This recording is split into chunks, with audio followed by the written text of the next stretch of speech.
In this video, I'll show you how to add audio to a video in Canva. So first of all, you need to go ahead, tap on create and select your design that you want to use. Then upload a video where you want to add audio. Once you've uploaded the file that you want to add audio to, select and drag it to your design.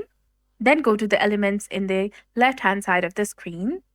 And from this page, you need to go ahead and select audios.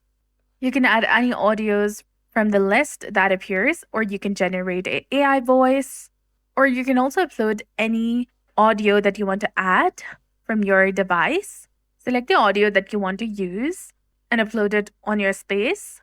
Once it has been added, drag it and drop the music over here. Now select the part of the video that you want to use in your audio.